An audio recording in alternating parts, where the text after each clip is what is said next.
Good afternoon. I would like to welcome you to our virtual event this afternoon. I see we have people just signing in, so we'll give a few moments for people to sign in. My name is Ingrid Jarrett, President and CEO of the BC Hotel Association.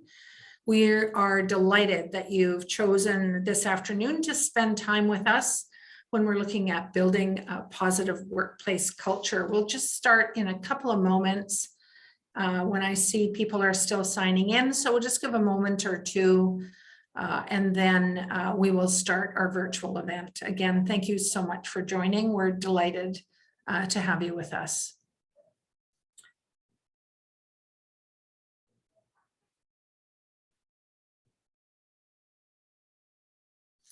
Okay, seeing that it's just past 1:30 this afternoon, I think we'll go ahead and people can join us as they're able.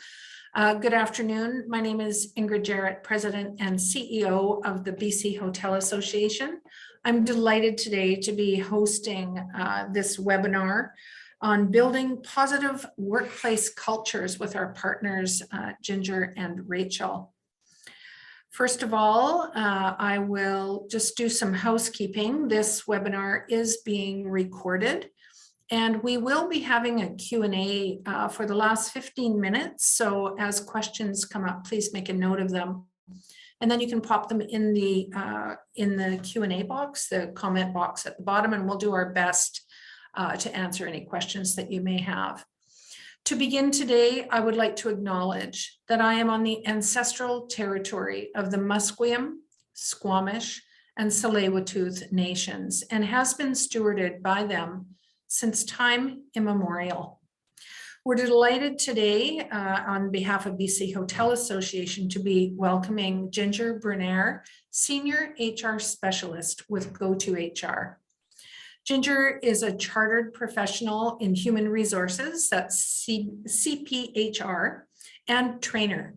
She has close to 20 years of applied human resources and management experience within the hospitality and tourism industry. Based in Kelowna, BC, Ginger works with tourism operators and stakeholders in the regionalization of key recruitment, retention, and training initiatives as outlined in the BC Tourism HR strategy. Ginger and I go way back, and Ginger, I'm really delighted that you've joined us here today. We're also joined by Rachel Udi, Go2HR's new workplace learning coach. Rachel joined Go2HR in 2022 with over 10 years of varied experience in the hospitality and tourism industry, where some of her roles have included flight attendant, restaurant manager. She holds a diploma in applied psychology and counseling, and her diverse skill set focuses on cultivating workplace and wellness through effective communication, respectful relationships, and strategic improvement. Today, I would like to now turn the webinar and our virtual event over to Ginger and Rachel, and they will guide you through. Again, please make note of your questions as we're going through the presentation today. We're really delighted to do our best to answer them in the last 15 minutes of the session. Ginger, over to you. Thank you so much, Ingrid. Hello, good afternoon, everyone. A big thank you to BCHA for inviting us to be part of yet another virtual event for you as members.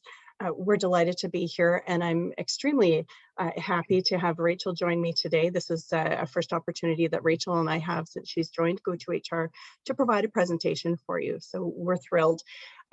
Just before we get started, Rachel and I would like to acknowledge that we are both coming to you from the traditional unceded territory of the Siouxsie people of the Okanagan Nation, and the lands in which we are both fortunate to be able to live, work, and play. Just to add to Ingrid's note, along with questions in the chat that we'll get to towards the end of the session, we will provide you with a copy of the handouts, a copy of the presentation. So don't feel that you need to jot down notes madly. We will provide this for you. And again, we're looking forward to answering your questions at the end of the session.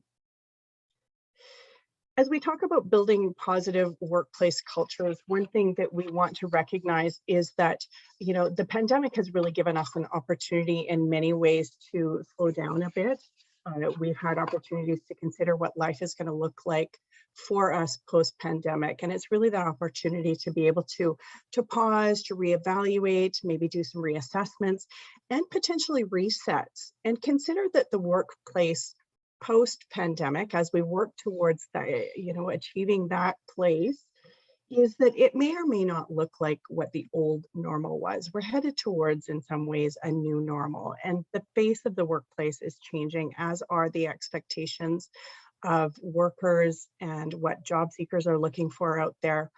And it really gives us pause and an opportunity to consider what our workplace culture looks like. What does it look like now? Where do we want it to be? And what do we want that culture to look like as we move forward into this world of new normal? So we have a full agenda for you today. We have lots of topics that we are going to talk about. We'll talk about labor shortage and just give you a really brief picture of where we are now, how we've gotten here. We'll talk about positive workplace culture, what that culture is, what is culture, what are we talking about when we talk about culture? And then more importantly, the role that mental health and psychological health and safety play in supporting and fostering a positive workplace culture.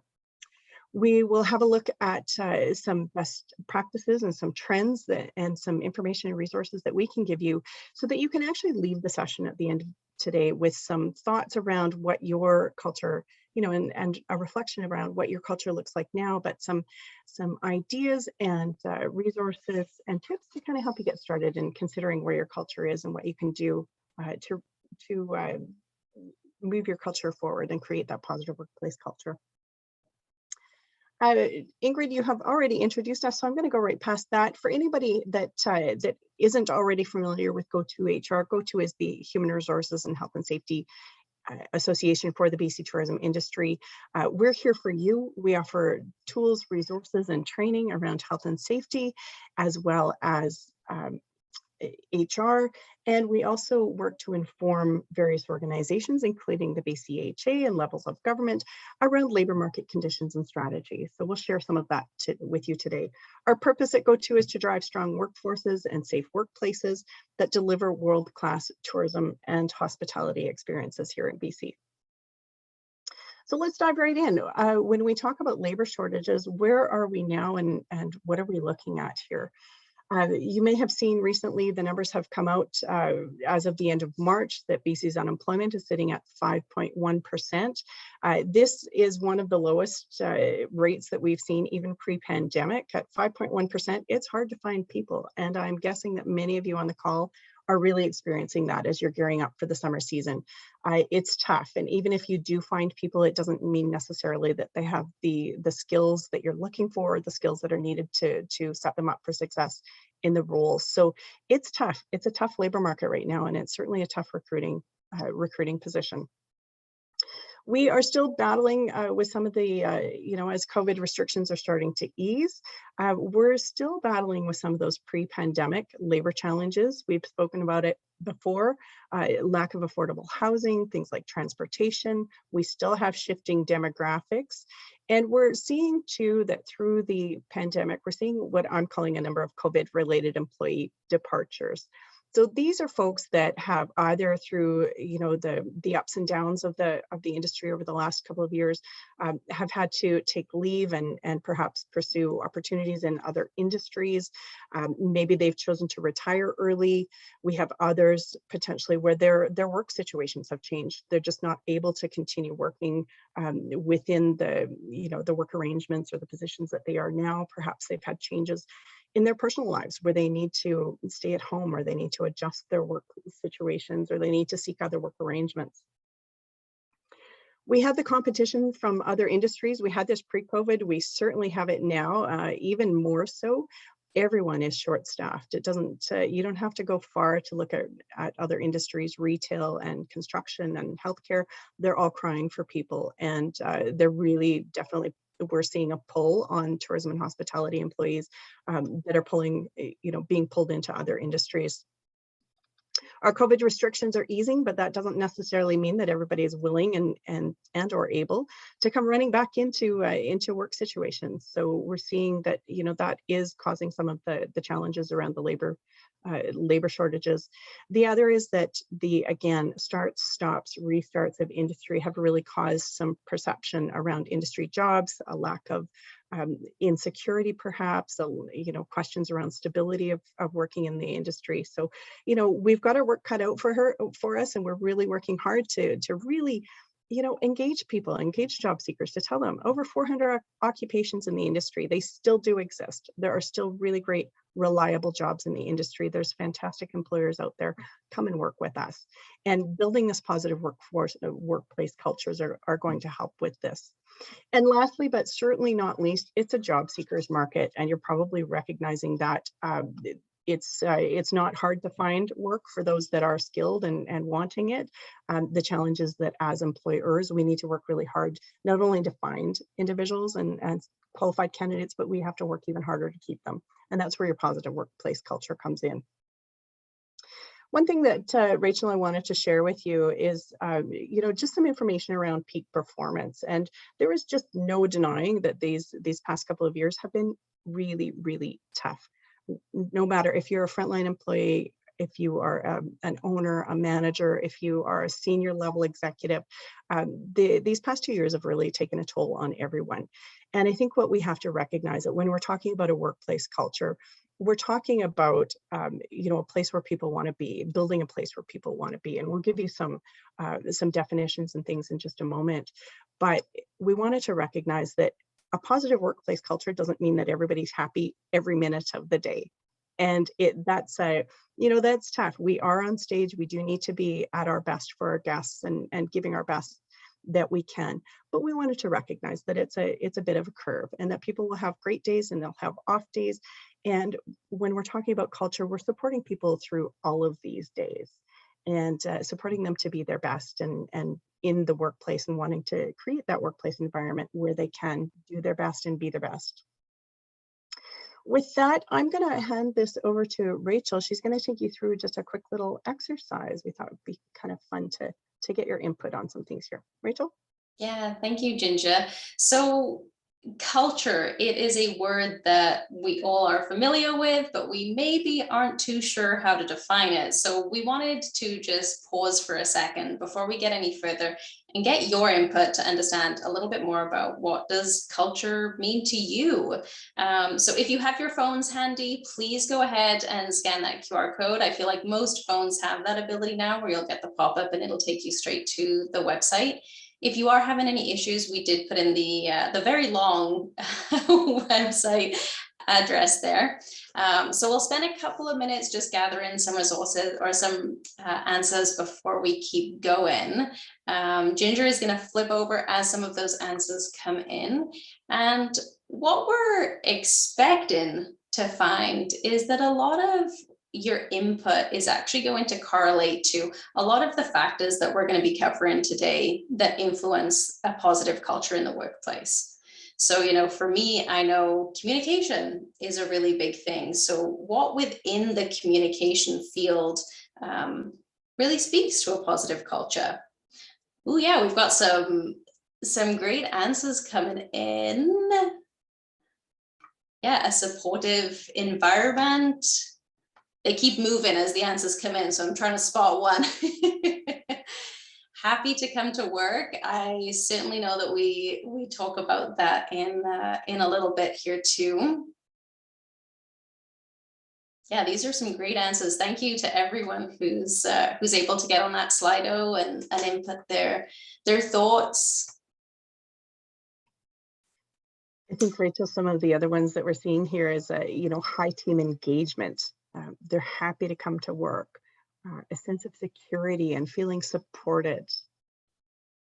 Yeah, that sense of security and support, that one really kind of stood out to me, because we are in times of uncertainty and instability. So it is even more important now that workers actually feel like, you know, the rug isn't going to be pulled out from underneath them, which unfortunately we are recovering from where that did happen a lot, unfortunately, because of the circumstances with COVID. Excellent. Maybe we'll just give another minute here and we can Yeah. collect a couple more. I'm seeing morale and trust, Rachel, too. And diversity, laughter. Gosh, that's such a simple thing to start with, right? Is how much kind of positivity and laughter we incorporate in work. Doesn't mean we've got to have our heads down, stuck in the game. Work is supposed to be a little bit fun too. Absolutely.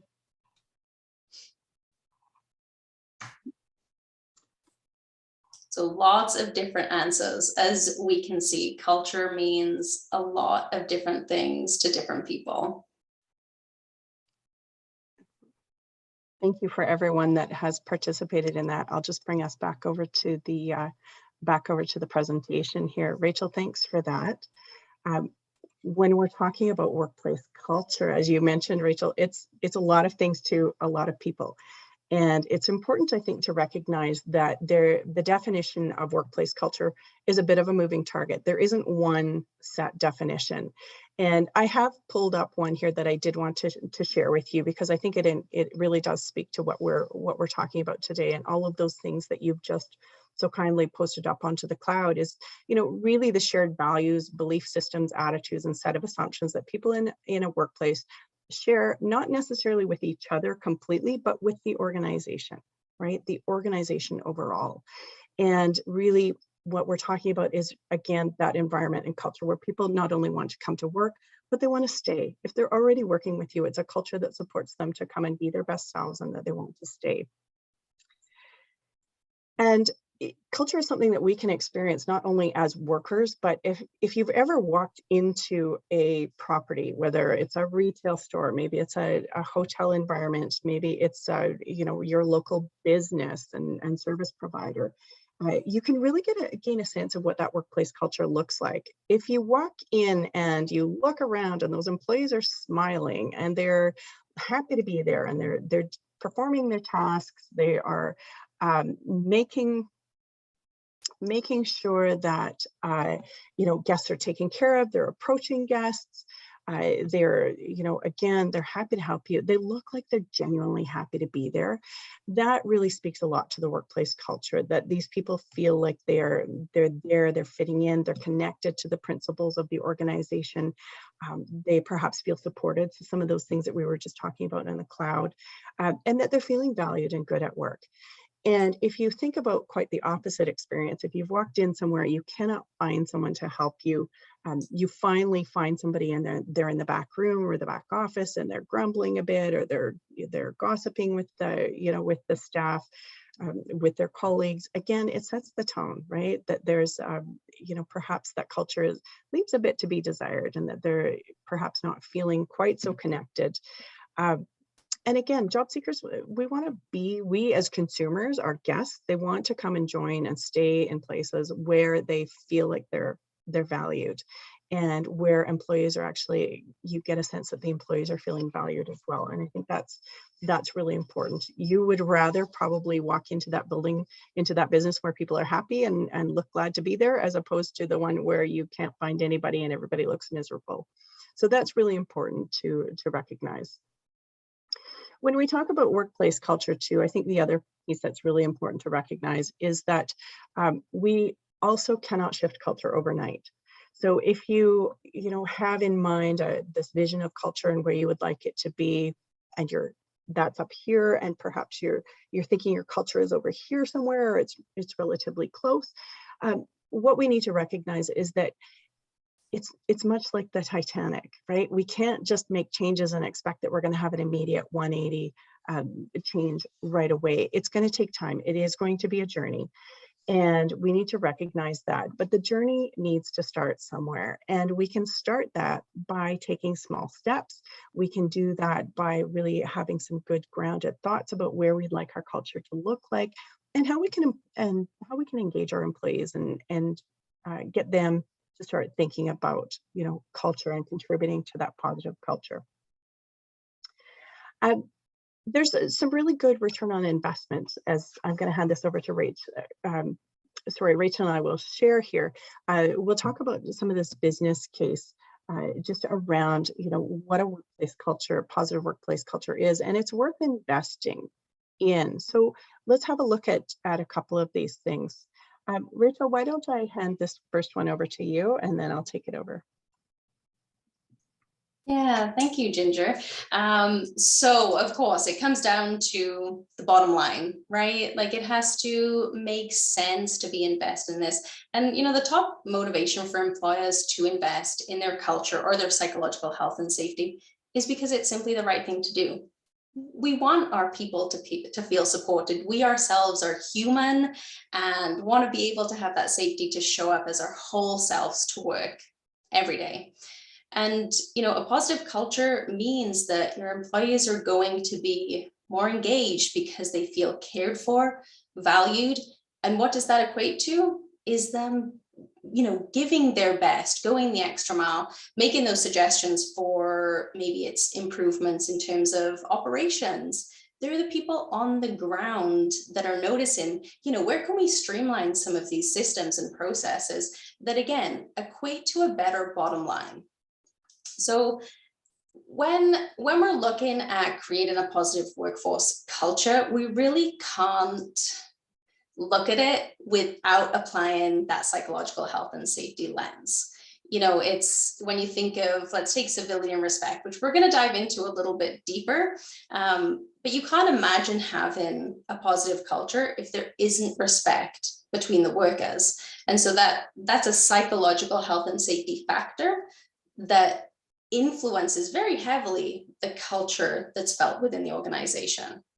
So I kind of have the analogy of, trying to improve the culture without considering that psychological health and safety lens is sort of like pouring water into a bucket that's filled with holes and it's expecting the bucket to hold the water. Your efforts are going to be futile if you're not considering the health and safety of your employees.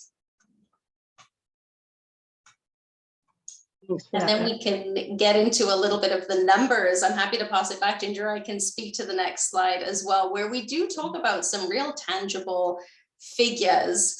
There was a study done back in 2019 by Deloitte. And so they did a kind of cross-sector study of all of the Canadian businesses, what is relevant to this, to Canada and where we are working and living. So they were investing in workplace mental health programs, and they actually found that within the first year of this investment, they were beginning to see a return. And so when you take a look at the 1 to 3 years of the implementation, they were seeing a return of 162%, and then 3 years and above, they were over the 200% mark. So more recently, the World Health Organization released a study estimating that it's actually closer to a 400% return. So what does that mean for your business, your operations? You're going to have improved talent attraction because there is that drive, that attraction for employees to want to work for an organization where their whole selves are considered and really cared for. So when you have improved attraction, you have that improved retention, you're going to find that there's less money, time, resources spent on recruiting, onboarding, and training new employees. I think there's studies out there that talk about the actual cost of when you lose an employee and then have to bring a new one on board. So on top of that, employees with longer tenure within the business, they're going to know the business a lot more intimately and have that real sense of connection to and motivation to stay, as well as having some stronger guest relationships as well. So they'll be better positioned to continue to support the future in the business success.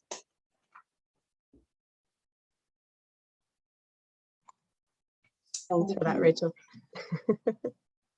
I guess I would add one more piece there, Rachel, as well. For many of you, you may be looking to rebuild your teams, after the past couple of years of decreased business volumes and or staffing up for the summer season as we get to it. And really, that business case again, and investing in your teams, investing in creating that workplace culture. And again, we'll give you some tips here. It's just, making sure that people are set up for success, making sure that we are making those investments in our people, because it is expensive, as you're probably finding, the amount of resources that we need to spend, not only in time, but financial dollars committed to doing that recruitment piece is really incredibly expensive. And if we have that culture where people want to come back, if they're laid off, then they're probably more inclined to come back once you give them that call to say, hey, you know what, business is returning, we're building our team again, we'd love to have you rejoin us. Having that positive culture is going to speak to that. So again, all pieces that will help you build that positive workforce culture as you're moving forward. One of the things that we wanted to do, you're hearing a new term that we're talking about today, and you may or may not be familiar with it, is psychological health and safety. And Rachel's role, as was her colleague Shane Lobsinger, both have joined us as workplace learning coaches for psychological health and safety.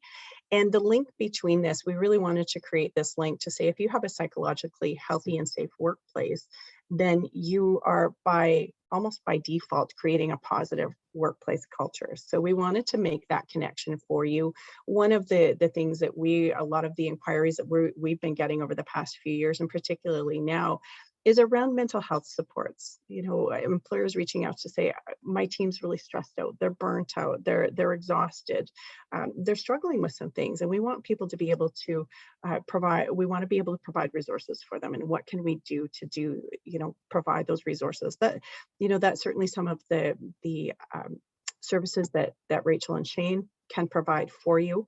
We're going to talk about psychological health and safety now. Rachel, I'm going to pass it over to you. She's really going to walk you through what this looks like and how it contributes to, again, that positive workforce culture. Yeah, thank you, Ginger. So on the next slide, as Ginger is about to move on to, we've got a pretty formal definition here for what psychological health and safety is. It's a relatively new term, but essentially it's promoting the worker's psychological well-being and actively working to prevent harm, in either negligent, reckless, or intentional ways. And I recognize that it's a little bit circular in nature and does leave a lot to the imagination as we're just starting to explore, what is mental health in the workplace? And there's these two terms. There's psychological health and safety, and there's also workplace mental health. And both are really closely linked and have a lot of overlap and might be used sort of interchangeably. But for me, there's a couple of key distinctions, and I'm hoping to share that with you just to start to paint a picture of, let's start to warm up to this idea of psychological health and safety. Let's make it accessible. Let's understand it. Let's debunk it and demystify it a little bit more. So when I think of a psychological health and safety, I think of it in the context of a system, sort of that umbrella that takes our overall well-being into consideration, and that's through a wide variety of different components. So the measures here are taken to sort of more indirectly prevent harm and protect the worker's psychological health. So to make this really clear, an example of that would be, implementing a reward and recognition program. So even though it's not specific to supporting, mental health in the workplace, it is likely to boost the employees' feelings of self-accomplishment, their self-worth, which indirectly supports their psychological well-being. So then when we talk about workplace mental health, of course, that is speaking a little bit more to the mental health side. So an example of that would be specific mental health awareness training that talks about issues like anxiety, burnout, things that are a little bit more directly related to our mental health. What's really important to note here is that neither psychological health and safety or workplace mental health speak to mental illness. This isn't about mental illness. It's not about, trying to fix or diagnose or, talk to even an employee about a potential mental illness. So keep that in mind. There's a way to approach psychological health and safety and mental health in the workplace in a way that is inclusive and also respectful. So we've got a little bit more of a kind of informal definition of psychological safety: being able to show up, employ oneself without fear of negative consequences to self-image, status, or career. And that, in a nutshell, is a positive culture. It is that environment where people can come to work and enjoy their work and feel like they can be their whole selves without needing to hide or mask any parts of their culture or identity. So within the psychological health and safety realm, I'm mindful of the time here. Wow, we've got a lot to pack in. So the national standard, which some of you may be familiar with, which is a set of voluntary guidelines, tools and resources that are used to identify workplace hazards that relate to psychological safety and potential illness or injury. And the standard came up with these 13 factors with the help of the Center for Applied Research in Mental Health and Addiction, or the acronym CARMA, at SFU. So these psychosocial factors speak to things that are within the influence and responsibility of the employers about how work is assigned, how deadlines are outlined, the way in which people work, the relationships and interactions. So these are all parts within these psychosocial factors. Culture, as you can see, is actually, it should be on there. Yeah, organizational culture. I was looking for the C, but it's organizational culture is on there as a factor as well. But if you take a look and read through the rest of them, you'll see that engagement feeds culture, balance feeds culture. So again, culture really is a pretty big umbrella, and that's why we're here talking about it today. So there's not one specific thing that you can do to target culture. They all sort of spill over and impact and influence each other. So, and there's no hard and fast rules of where to start, where to go. But starting somewhere and starting small is where we advise starting. The other thing too, Rachel, I think you've recognized is that by addressing any one of these areas, you start having some spillover and really positively reinforcing and impacting the other areas.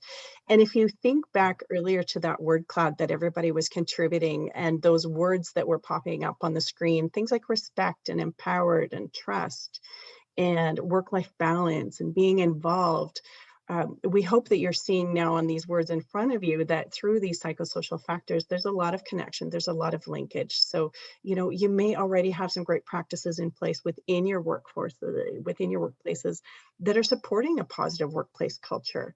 And again, it's nobody's perfect. We have those things that we do well. We have opportunities where we can do better. And hopefully you're seeing some of that alignment here.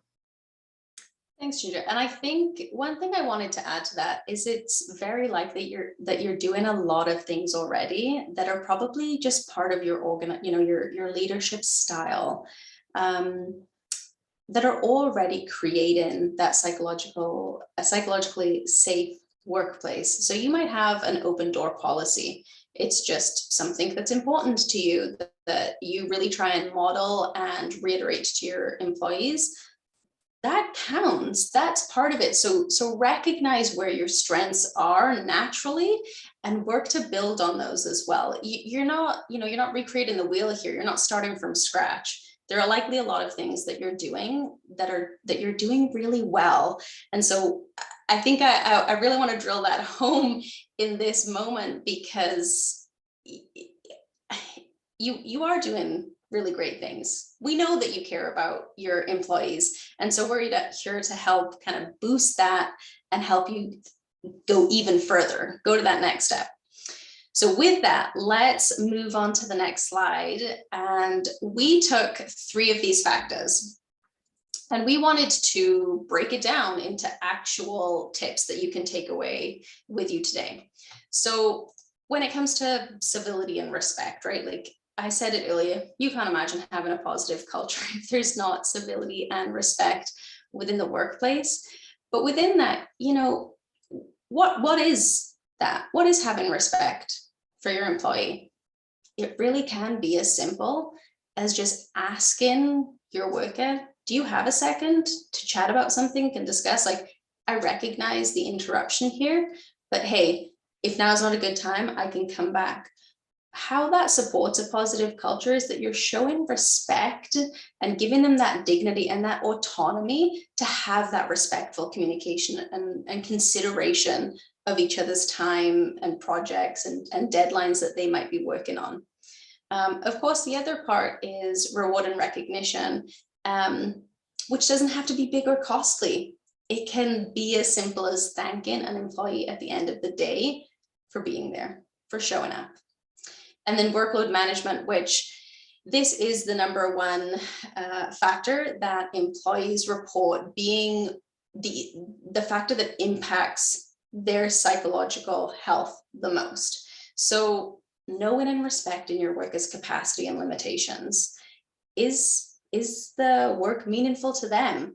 So let's go a little bit deeper within each of those ones, and let's bring up a couple of examples.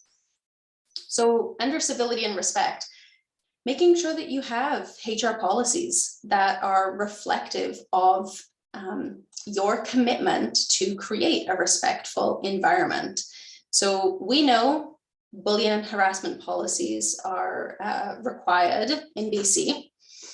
And so you can add on to that by just incorporating that civility and respect policy and being able to communicate it during onboarding, as well as reviewing it periodically with your employees, is going to help to send that signal that you take it seriously and that you are there to model respect in the workplace. Then when it comes to reward and recognition, thinking about some perks and benefits that might be meaningful to your employees. So, you know, that could be pet insurance. Gosh, I think COVID was the time of people getting pets. Thank you, Ginger, for that very cute add-on there. I can't go through a presentation without a picture of a cute puppy. So, so thinking about, and maybe even getting some feedback about, what is it that your employees would really like to see? Is it Mindful Mondays, where you spend 10 minutes just talking about mindful practices that you're all contributing and bringing to the workplace and you're eager to share? And then when it comes to workload management, just flexible schedules are a really big thing that employees are needing where it's possible. We recognize that operations are strict to certain times of the day, certain schedules. So where it is possible, giving your employees that flexibility. You know, there's a lot of outside responsibilities that have come to individuals as we've moved through this pandemic. You know, some people, you know, childcare. So being able to even give your employee the flexibility of like an hour, right? If they need an extra hour to drop their child off at daycare, if that means you keep in a good employee or having them leave and go somewhere else where they can get that flexibility, you know, find the ways to be able to adapt to that. What else can we talk about here? What have I not covered anything, Ginger? I think so. There's a few things I would add here, Rachel, if that's okay. You know, we've gotten a question in the chat. Somebody has suggested that, you know, they share feedback, you know, guest feedback cards and results with their team, and you know, those are really fantastic. You know, being able to share those, recognize those wins with your team. And then the other part of that was that, you know, sometimes it's hard to maintain that high all the time. And sometimes we do get pulled back into being more critical and focusing on, you know, the times when maybe the room turnover wasn't as fast as it needed to be, or the rooms weren't available as quickly and or at, you know, right at check-in time when people needed to be.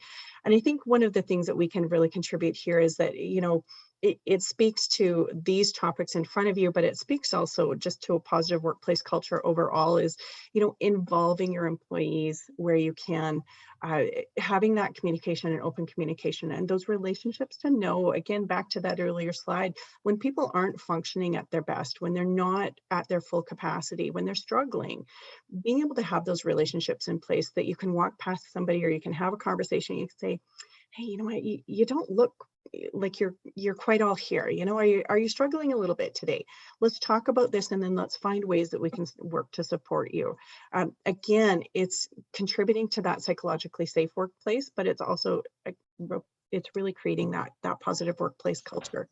It's tough. I have worked in hotel properties, and it's really easy to get caught up on those negative guest comment cards or those those difficult guests that have just you've interacted with, and not share that with your team. They need to know where we're missing the marks, but they also need to recognize where those wins are. Again, it doesn't have to be huge programs that you have in place. Share the little wins. And one thing that I find, and Rachel, we've had conversations about, is just, gratitude. If you make gratitude a daily practice for yourselves as leaders, because our employees are going to be watching us and how we function in our daily lives. If we practice gratitude, and so, recognizing the little things for ourselves, we'll automatically start having that gratitude and showing that gratitude towards our employees, right? So not getting caught up on all of the negatives, but just get yourself into a practice of really recognizing the things that you're doing well. Could be big, could be small, but really, having those flow over into your team, and find little ways. Ask your team, how can we celebrate this more? How can we recognize our wins a little bit more?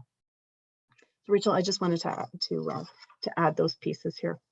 Yeah, thank you, Ginger.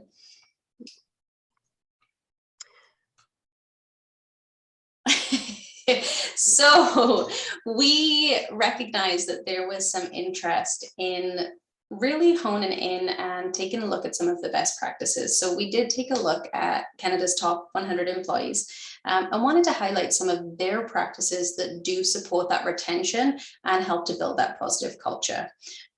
So we took a look at Victoria Airport Authority. So as you can see, on top of the couple of things that are listed there, the earned days off, mental health practitioner benefits, they also provided flexible work hours, which I touched on a little bit a couple of slides ago.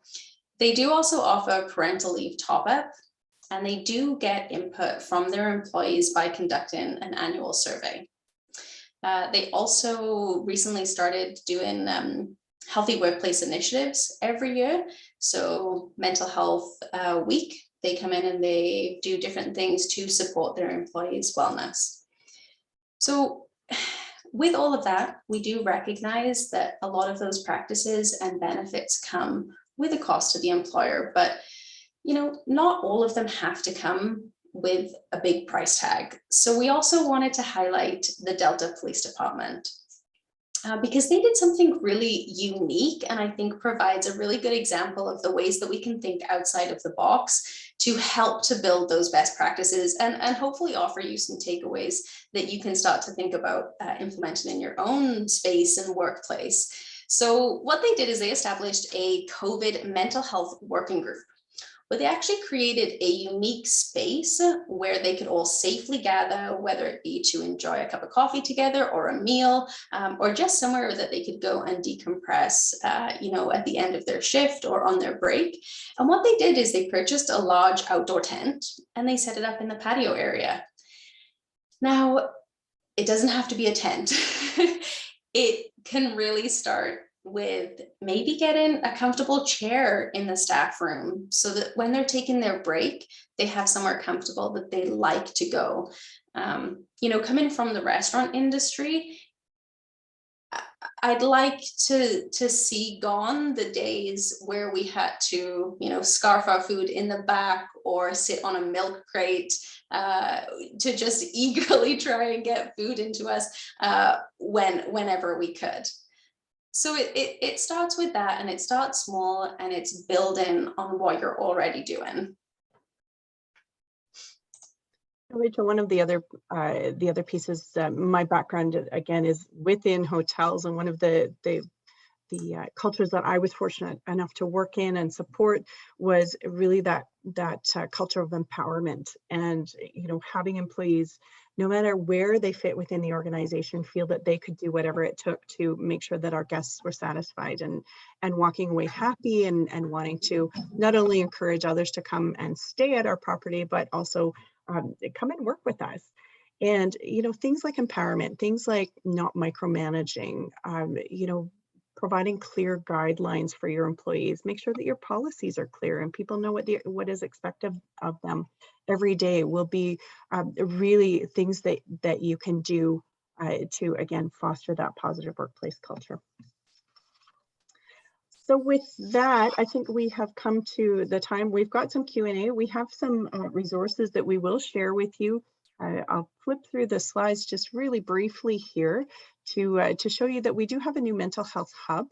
And on that hub, it's a resource, a website where you can find and access articles and resources such as safety talks that we have. You can connect with Shane and Rachel through our new workplace care training certificate program. And we're here. The message that we wanted to make sure that is that you're not alone. That really there are probably some things that you can start doing, that you could stop doing, things that you're doing well that you could do more of. And ultimately, culture takes time to change. So reach out to us. We are happy to help. We've got some Q&A here. I see Ingrid popping back up onto the screen, and let's take some questions. Thank you, Ginger. Thank you, Rachel. We've got a few in the Q&A here, which I appreciate some of them been answered online. Thank you for that. So I'll just read them, and then Ginger, you or Rachel can determine who's the most appropriate person to answer. Can you provide specific examples and costs of supported measures for mental health and support? Specific examples for hotels would be really helpful. Yeah, go ahead, Ginger. That's a great one. We can both answer that one for you. I went through it very quickly, but that mental health hub is a brand new resource that's available for you. It's specifically for the tourism and hospitality industry, for you as employers and workers. We encourage you to go and have a look at that hub. The resources, the training program, that CARE program that I mentioned to you just a moment ago, is a 3-hour online training program to start having that conversation about mental health in the workplace. Those are all available to you at no cost. I'm thrilled to say that. There's no cost for you to pick up the phone, contact Rachel, contact Shane, have a conversation with them. They can direct you to the resources that you may be looking for and have that conversation to find out exactly what you need. So again, there's no cost for these. And we're thrilled through our partnership with the Canadian Mental Health Association to offer that. Yeah, so fantastic, Ginger. I think as we all are navigating the last couple of years and have recognized sort of the needs of industry, there's some really great resources that you've been able to develop with your team at Go2HR. And for people to be able to access them on their own without cost is significant. Here's kind of an interesting question. To make the industry more attractive and to retain good people, what can be done to improve the view of the industry as a good career choice? Are educational institutions and training programs good enough at communicating how hospitality and hotels are a good long-term career choice? I think this is many, many voices, key messages, and certainly I know our partnerships with different training universities, colleges. I don't know, it's so important to talk about the opportunities currently that exist. And Ginger or Rachel, do either of you sort of have any insights as to, do they need more support? Is that something that we could do as partners to support sort of that more in-depth communication of supporting the value of a great career in hospitality and tourism? I think, Ingrid, you and your team at the BCHA have been doing a great job. And I know that you're doing a lot of work around, communicating. It's that message, it's that many voices working together to really communicate that the tourism industry, we are here, we are resilient, we're coming back. It's just going to take us a little while, but there are great opportunities here. We work at Go2HR, we work very closely with post-secondary institutions. We work with the employment service providers, the immigration support services, all of these folks that are the feeders, into our industry for our workers, and really work hard at that messaging to say that there are lots of really great opportunities within. Now, that said, again, the many voices. So there are opportunities. And if there are employers out there that are looking to connect and want to be part of this shift in communicating these messages to not only broadcast your opportunities, quite often the schools, the employment service providers have speaking opportunities where you can actually go and you can not only share the jobs that you have available in hopes that, maybe some of their clients are looking, but you can also help be that voice to say, there's lots of work. There's lots of really fantastic opportunities within the industry. Come and join us. Come and have a conversation. Quite often, I'll even suggest to students that they call a hotelier and call the GM or call one of the operations people, and I'll help put them in touch with you to say, you know what, ask for an informational interview. Do some research. Ask people what it's like to work in the industry. Yeah, no, that's great, Ginger. We have another great comment here from Rav. Thanks for this. With the lack of labor and high demands on time, it is difficult to hold formal meetings and have all the staff attend. And even pre-pandemic, this was very difficult just because the operation never really stops. We try to do quick, informal, on-the-spot discussions, which I think is so brilliant to make that comment, because it really is about engagement and conversation. But in the same degree, there's prep that needs to go into it so that it's meaningful dialogue. Rachel or Ginger, do either of you have anything to add to that? I'll let Rachel field this one. We have a great resource for you, and I'll.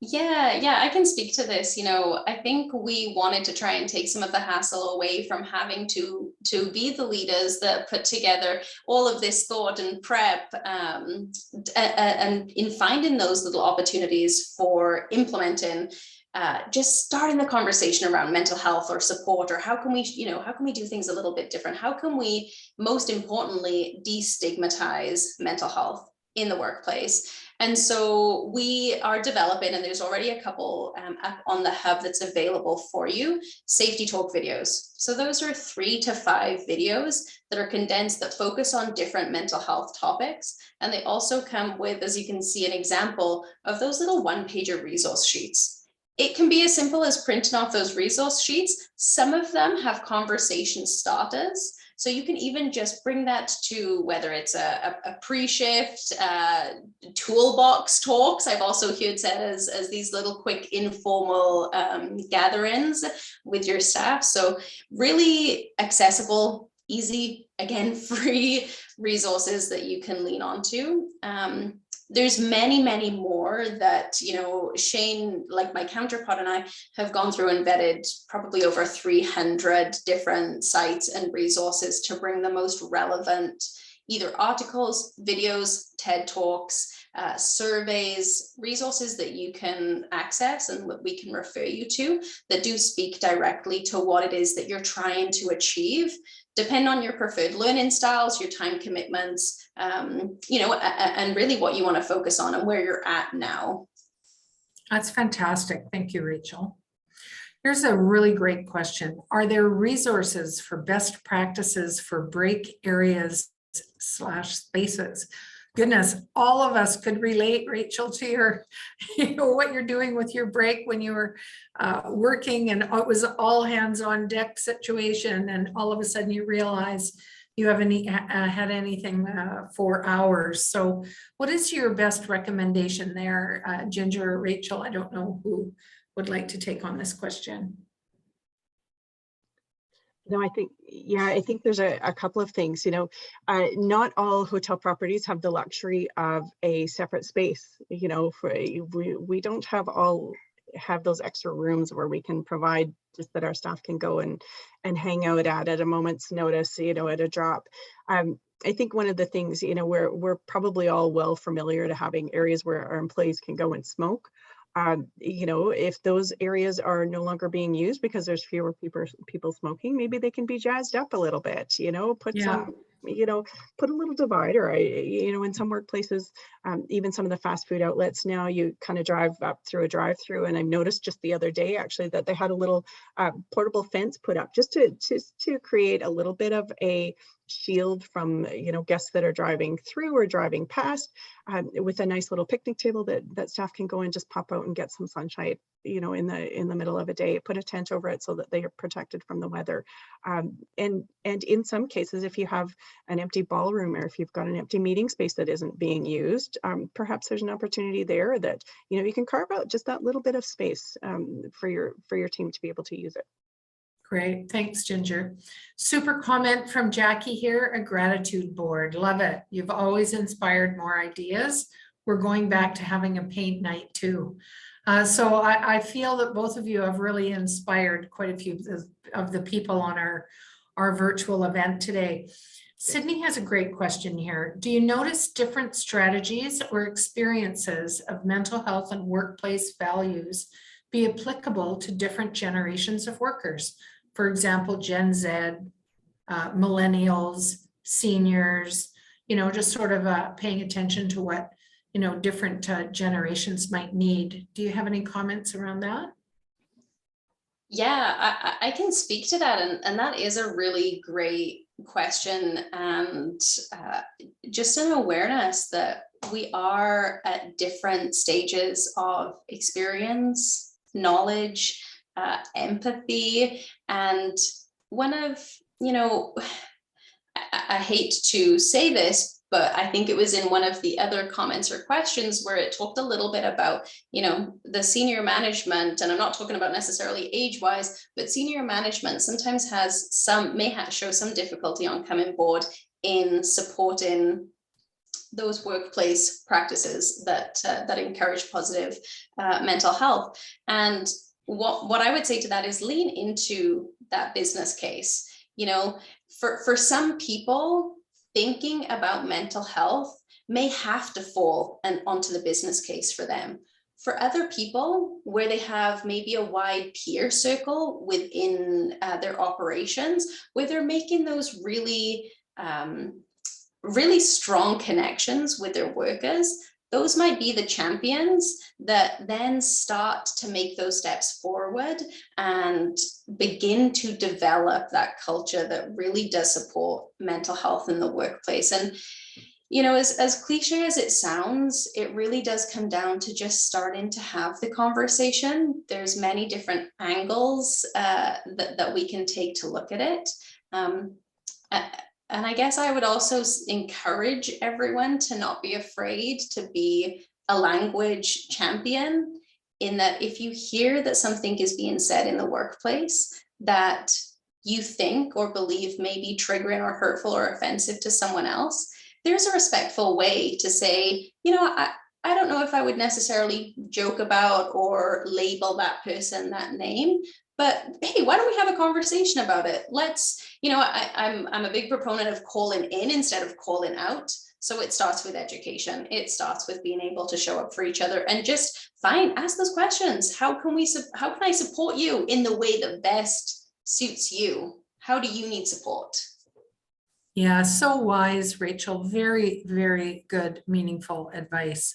I'm just noting the time, and it's 2:28, so we have 2 minutes. And I'd just like to pause and say thank you to all of our participants and everybody that has chosen to spend this last hour with Ginger and Rachel and myself. We're here, all of our organizations, to support you however possible. An hour is never enough time for the content and the support services and the tools that have been developed by our organizations. And I just want to take a really special moment and thank Ginger and Rachel for sharing their expertise, their knowledge, and their commitment to our industry in such an open-hearted way. Really great wisdom from both of you. And I just really want to thank you for being such great partners and supporting our industry in all the ways that you do. So thank you so very much. We did have a question about the webinar. It is being recorded, and that will be made available should you not be taking all kinds of notes. And again, we're all accessible for you. So Ginger and Rachel's emails are here on the screen. You can always reach me at ingrid@bcha.com. And I just wish you well and thank you for all of your contributions to our precious industry. So thank you very, very much. Thank you so much again for the opportunity, Ingrid. We absolutely appreciate it. It's a pleasure to be here. I just wanted to note there's a few questions that came through that we didn't have time to answer.